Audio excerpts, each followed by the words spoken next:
Welcome to Over the Edge podcast. I'm your host, Kimberly Rankin. Welcome to this week's podcast. Okay, so today we're going to talk about operating from traumatic response. What does that mean to me? That means that the person operates from a mode of fight or flight constantly.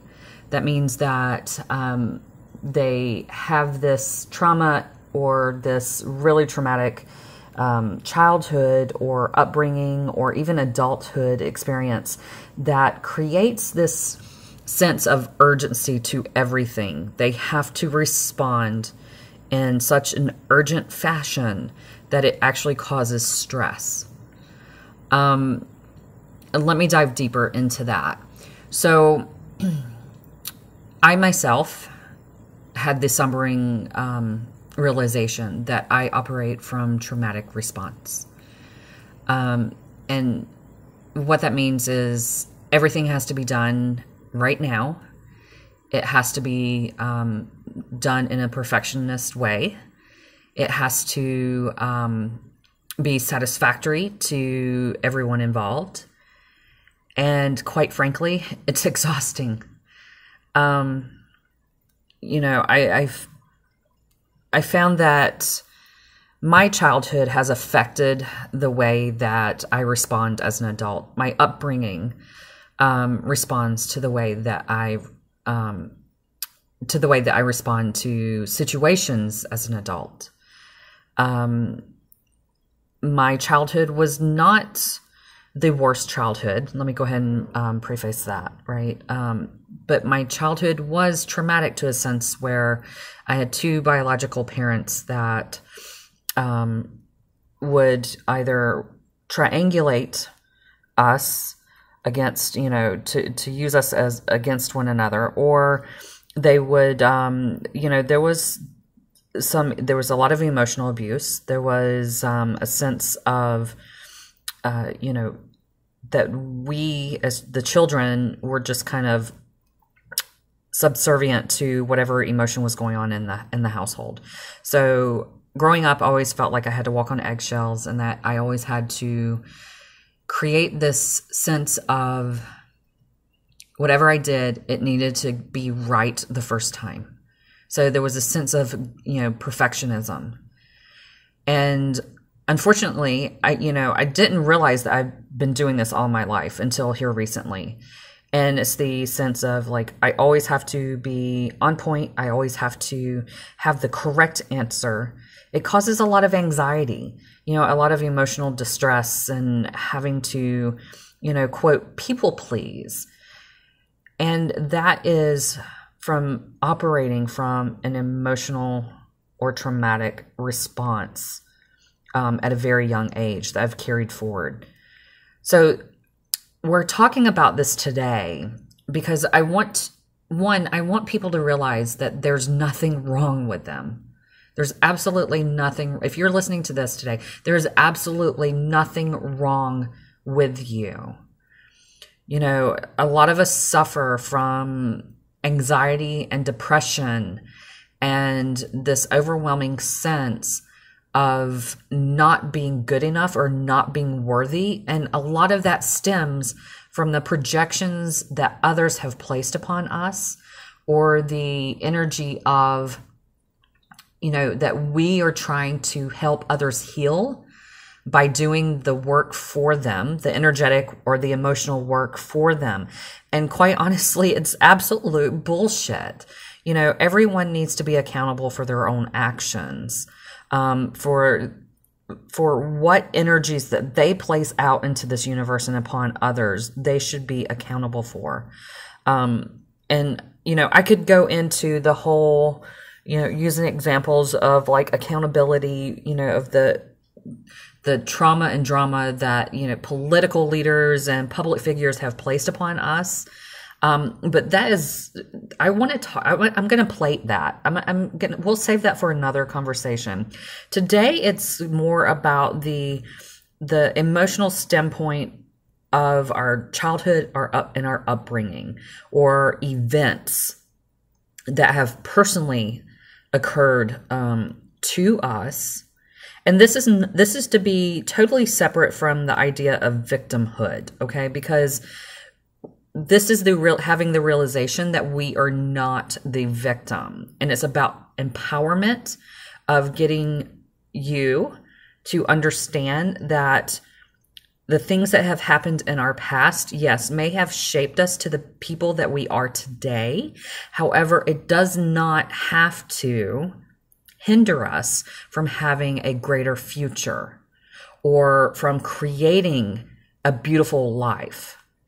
Okay, so let me kind of lead into the area of, and I have to use myself as an example for this, okay? And this is a vulnerability that I'm laying on the table. This is me being extremely vulnerable and giving, some specifics of things that happened in my childhood or even my young adulthood that have shaped this conversation into what it's going to be today. So I suffer from anxiety, and I tend to get very overstimulated in conversations or areas that lead into where people have been abused. And because one, I see a huge injustice to it. So it kind of, when I say overstimulated, it creates this sense of trying to right a wrong. Like I feel like it's my responsibility to right everyone's wrongs for them. And a lot of that stems from the fact of, I was bullied as a child, by classmates or just by, old people who were older than me. And, seeing like there's a huge injustice to that. And I know what that feels like. So therefore I feel like it's my duty or my job, to stand up for others. And yes, while I wholeheartedly agree that we should stand up for those who cannot stand up for themselves, it's not our job to carry the weight of that with us through life. And what I mean by that is that being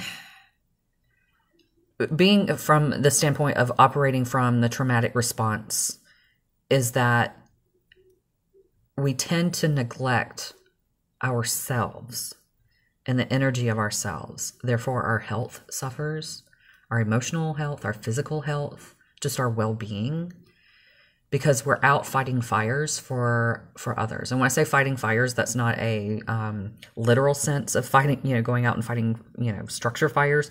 It's fighting fires or fighting battles for others. And, over time, when we have to stick up for ourselves so often, that just kind of that becomes very ingrained into us, into our belief structure of how things will be. Therefore, it sets up this where we always have to be on point or walking on eggshells around new people, new situations, new relationships. I think about how often my situations have created, in the way that I have perceived things, has created such walls and barriers from me getting to know new people or allowing relationships to go further into what they could have been. It's almost a form of self-sabotage, and it's sad, when I look back at some of the things that I've allowed myself to project into a situation because of my upbringing or the fact that, that I've had abuse in my life. Honestly, I have a hard time trusting people because of that. And that's something that I'm trying to learn to undo. Having to go into career fields or relationships relationships with coworkers, relationships with, intimate partners, with friends, even with family, and having to go into those with walls up all the time is exhausting. And so you're probably asking yourself, well, why are we having this conversation? Well, because, there may be that one person out there that I can reach. There may be that one person who is struggling with the exact same type of response mechanism, that's tired of it, that may not know how to pinpoint exactly what's going on. And that's the reason why we're having this conversation is, I know how much that this type of traumatic response has taken a toll on me. Now, some people may call that, this is a form of PTSD. And, I will acknowledge that, yes, that there are times PTSD is not just wartime, for those who have served in the military or that type of operations or organization. PTSD can be from abuse survivors. PTSD can be from those who suffered, the abuse from having alcoholics in their family, or, such as myself, I was physically abused. There was a form of emotional abuse, even throughout my adulthood. So over time, our brains become wired to try to see situations to protect us before we even get into them. And so I think that for myself, and I will speak for myself, that has caused me to miss a lot of beautiful opportunities in life. It's taken things away from me that I could have enjoyed because I was in this fight or flight response. People wonder why there's so much adrenal fatigue in the world, and there's so much stress.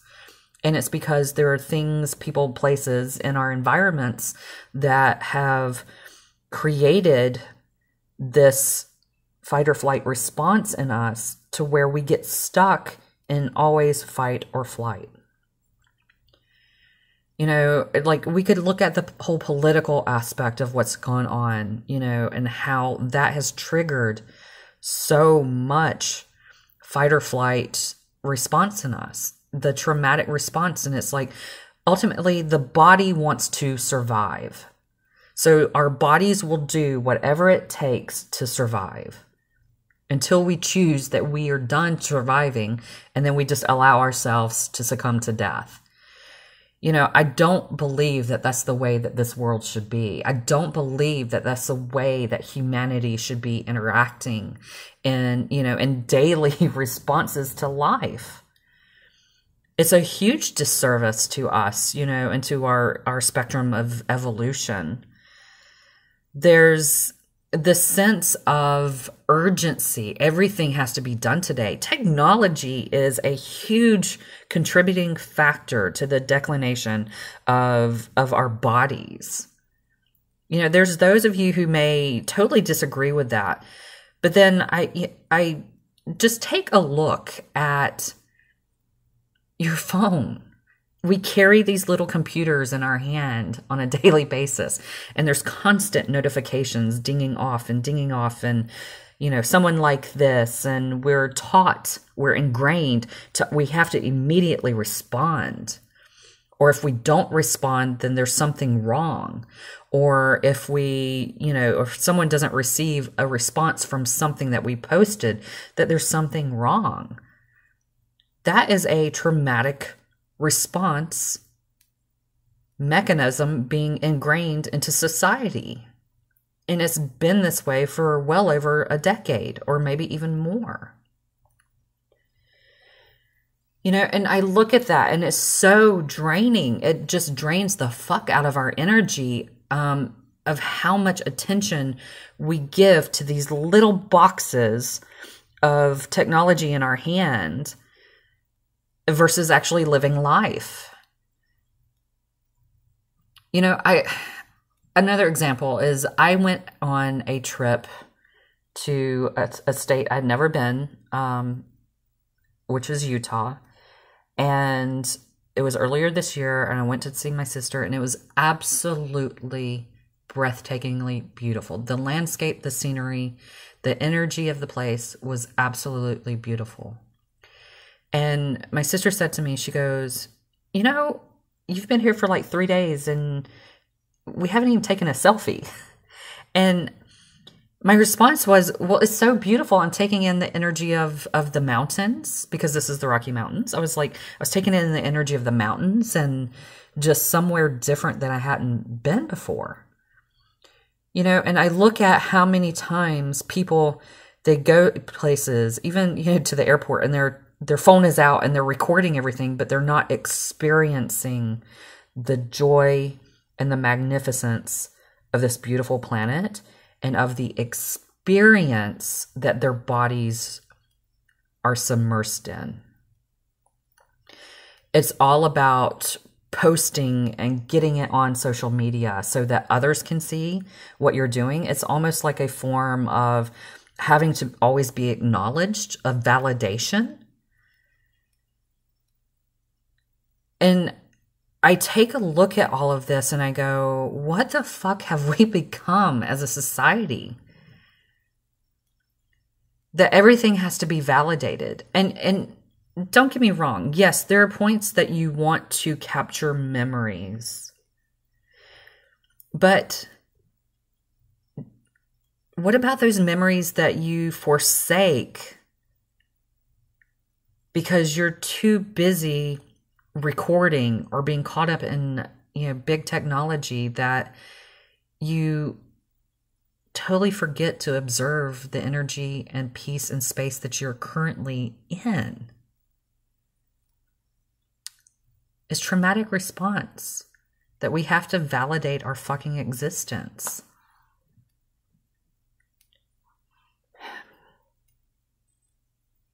You know, I was privy and blessed to be part of a radio podcast last week. And honestly, the experience itself was super amazing. And I enjoyed the company of others and having conversation with them. And it wasn't about getting it out to the public. It was about being there, being present. And during that radio cast, it was somehow we got on the topic of, you know, of purpose, of people being so hell-bent on finding, quote, purpose. And if they didn't have a purpose in life, they felt, you know, as if it were meaningless.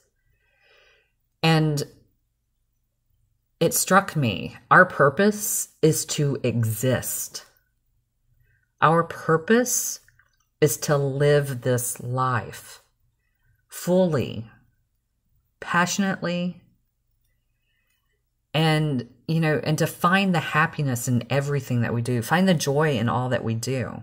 It doesn't mean that we don't stand up for others. It doesn't mean that those situations don't occur where we have to gift our energy and our power over to something that we believe in. But what it means is that we take time for ourselves to live this life. Not to, you know, passively, aggressively shove it over onto other people, you know, or to play victim. But what it means is that we enjoy this life. We let go of the past. And sometimes letting go of the past will release all of that anxiety that we've been carrying along with us our entire lives. So while I've had some shitty things to happen to me in my childhood, and even into my young adult, it's not for me to keep carrying forward. I don't want to create a future from that. We can take the lessons learned, but we don't have to operate from that traumatic response. It's the energy of saying, you know what, I've had enough. those burdens, because your past can be burdensome. For a lot of us, it's burdensome. That's why it's best to leave the past in the past. That's the reason why it's called the past. And look at the gift of the present. Not to say that you don't think about your future and what you're wanting to create, but it's what you do right now that creates that future. So if we keep reliving the past and we keep bringing up our operation mode of traumatic response, of things always having to be done or responded to right this very second, when it really doesn't fucking matter. Okay, Facebook doesn't fucking matter, you guys. Twitter doesn't fucking matter. Instagram, none of those social media platforms fucking matter, okay? What matters is your well-being, your mental wellness, your physical wellness. Your body matters. Your mindset matters. It doesn't matter if people like your post. It doesn't matter if, if your business doesn't get, a sale for one day because you're busy taking care of yourself. I really hope that resonates with you. Operating from a traumatic response is something that can be broken. That pattern, because that's exactly what it is, it's a patterned behavior, can be broken. But it takes action on our part. And I say ours because this is just as much mine as it is yours. So breaking those patterns of putting ourselves last when it comes to our well-being, it takes action. It takes repetitive action. Just like it took repetitive action to operate from that anxiety and that stress, right? And trying to be, for me, trying to be the good little girl and trying to make sure that I'm the peacekeeper and that whenever I'm in someone's presence that, I'll do whatever it takes for mommy and daddy or coworker and boss or manager and whoever or friend and friend, to make sure that everyone gets along. You know what? We're all going to have our differences, and that's what makes us as individuals. That's what gives us our uniqueness, right? And our free will is that we have the capacity to think independently from others. But putting ourselves in the middle and saying, and trying to keep this tug of war from happening is not healthy. It creates such stress on our bodies. And, and I have the great question is, what does that teach future generations? What does that teach, our children? Like, I look at my kids and I go, what the fuck am I teaching them by showing them that it's okay that I have to fucking respond to everything right this very second? That just ingrains to them that that's what they have to do. And I can't support that any longer. I don't want to teach that to my kids. I want them to think independently and to be able to address situations with a clear mind, logical thinking, and to keep their emotions in check. Because I don't know if you're aware of this or not, but our emotions are energy in motion. I believe I did a podcast about this when I first started. Emotions are energy in motion, emotions. So we expend an immense amount of energy through our emotions. And the question is, who are we feeding when we do that? Are we feeding ourselves? Or are we feeding the energy of others? I'm all about empowerment. I'm all about us gaining back our own power as individuals, as a society. And I fully believe that that starts with us looking at our daily patterns, our daily behaviors, and what do we do? You know, some of us are concerned about, you know, our health, you know, our physical health. Like we're stressed out and we're overweight and it's not the food that we're putting in our mouths.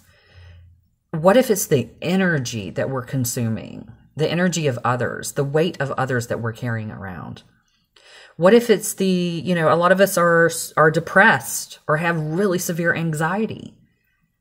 What if it's the weight of others that we're carrying around in our heads, the others' thoughts that don't belong to us that we're carrying around?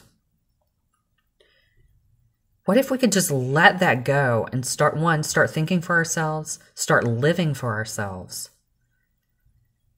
And this is not to be misconstrued with being selfish and overrunning others for your own sake. This is about balance.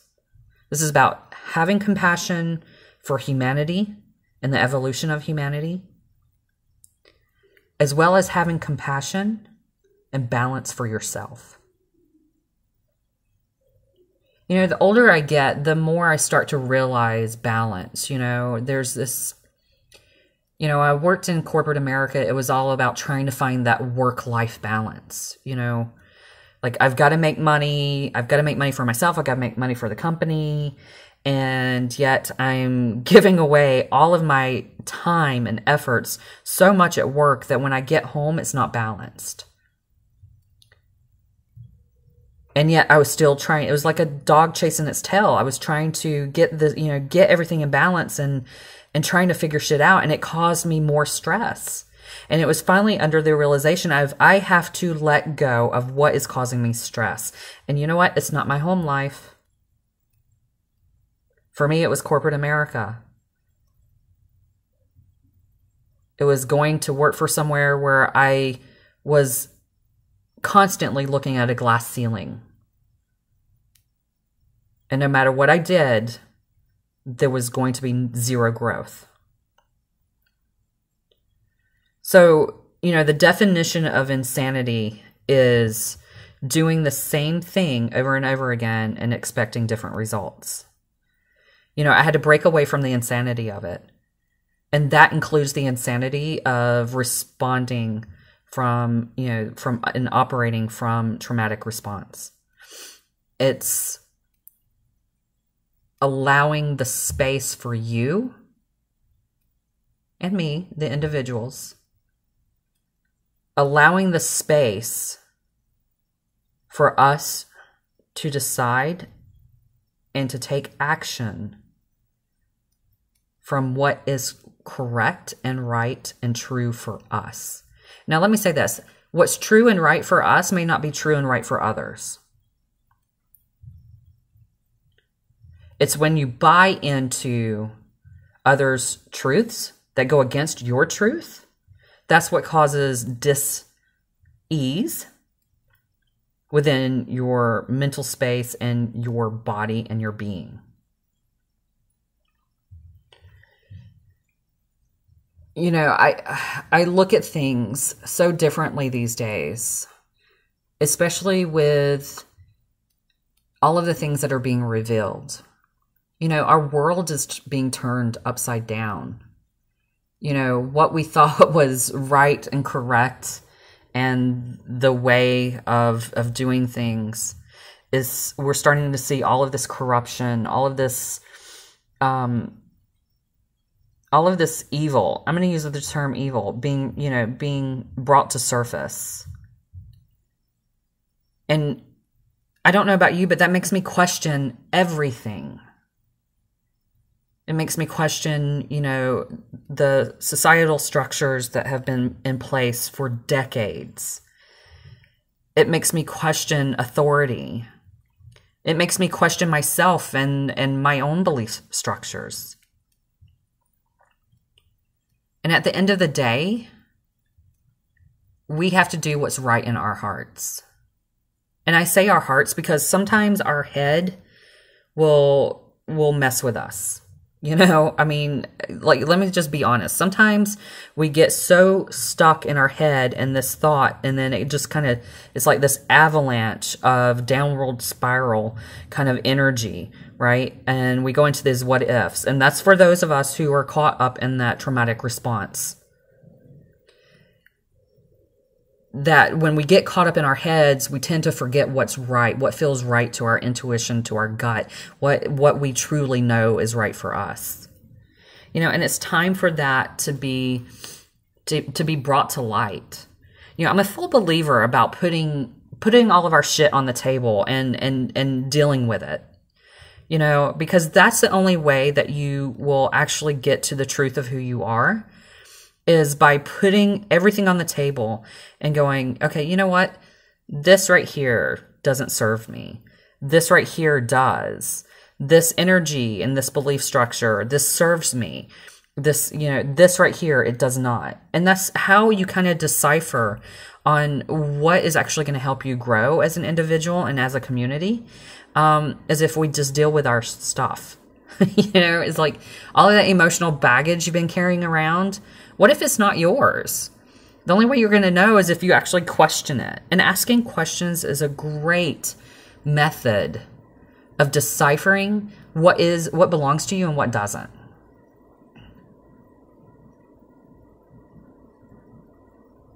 Allowing yourself the capacity and the space to recognize where others have manipulated you. Narcissistic behavior really is a thing. Gaslighting really is a thing. Government's gaslighting the fuck out of us right now. Mainstream media is gaslighting the fuck out of us right now. Some of us have narcissistic parents or spouses or, friends, other family members that take advantage of us because it suits their motive. And you're allowing yourself to operate out of that traumatic response of responding to them to people please them. Sometimes telling people no is the best thing that you could do for yourself. Sometimes telling people to fuck off is the best thing that you could do for yourself. There's this belief structure that, family members, you have to cater to them. Why? Because they're family. Well, fuck that. If you have a toxic, narcissistic family member who constantly manipulates and takes advantage of you, feel free to tell them to fuck off. Why? Because you're saving yourself. There's nothing wrong with that. There's nothing wrong with telling people to wait as well. Going back to the whole social media, notifications. A lot of people, that phone is glued in their hands, and they think that they have to respond every time a notification comes through. It can wait. Ask yourself, what am I missing out on by embracing this technology? What am I missing out on that means so much more to my personal development by thinking that technology is the answer? Don't get me wrong, technology helps. It's the main method of communication right now. Take this podcast, for instance. A lot of us are connected on social media, but we've never met in person, and a lot of those people end up being our support group. I get it. It all comes down to balance, is what I'm saying, is that we have to look at balancing our lives. And that starts with our well-being. And that starts with standing up for yourself. That starts with us having the capacity to tell people no, because no is a complete sentence. No is a complete sentence. If you say no, you are not obliged to follow up with a justification. Justifying your actions every single time you do something is a traumatic response mechanism. Because somewhere along the line, someone berated you for your choices in life. They made you feel wrong for choosing something for you. Choosing for you is not a selfish act. It's not selfish at all. At the end of the day, when you close your eyes, it is you and your body and this great big universe. It's not you, your body, and your friends list, okay? It's you. It's you making choices for you and your body so you can keep pushing forward, moving forward, and allowing yourself to receive the beauty and the goodness in life. And I want to touch on that too, because there are so many of us who think that we don't deserve to have the good things in life, that we don't deserve happiness, or we don't deserve money or wealth or finances, or we don't deserve, a great relationship. So somewhere in your past, you have bought into, and I say bought into, you've bought into someone else's reality. And it's time to let that go. Because, darlings, you deserve everything fucking great in this life. You deserve absolutely to be happy. You deserve love. You deserve respect. You deserve kindness. You deserve money. You deserve well-being, good health. You deserve all of that and so much more. It starts with you believing in yourself. And, I've been in those moments to where, I haven't been at the top of my game, and it's been like things just happen after another. And then I have to ask myself, how can I change this universe? How can I change this energy that I'm in? How can I change the way that I respond? And then I have to be an allowance of myself. We have to hold that space for ourselves. Because if we don't hold it for ourselves, no one else is going to hold it for us. And the old saying, like, we teach others how to treat us. That is absolutely correct. We teach others how to treat us by how we treat ourselves, how we present ourselves. So if you want to honor your well-being, you have to start treating yourself with kindness, with compassion, with love, with drive. If you're wanting to build a business, you have to start taking the action and being the energy that you want to be. I did a card reading, and yes, I do tarot and oracle readings and things like that. And because they're tools, they're great tools. They're great reminders for us. And the reminder today was that we can be successful. We can have whatever it is that we want in this lifetime. We have to put forth the action. We have to put forth the correct mindset. And in order to have the correct mindset and to take the correct actions, you have to not be fearful of yourself. You have to be not fearful of upsetting others. You have to start living for yourself and start moving beyond operating from a traumatic response. Because the things that we've done in the past, if they had worked for us, then we wouldn't find ourselves in certain situations that we do find ourselves in today. It's about breaking patterns. It's about allowing yourself to continually move forward and evolve. Because, darlings, you're not the same person that you were yesterday. And you're not going to be the same person tomorrow that you are today.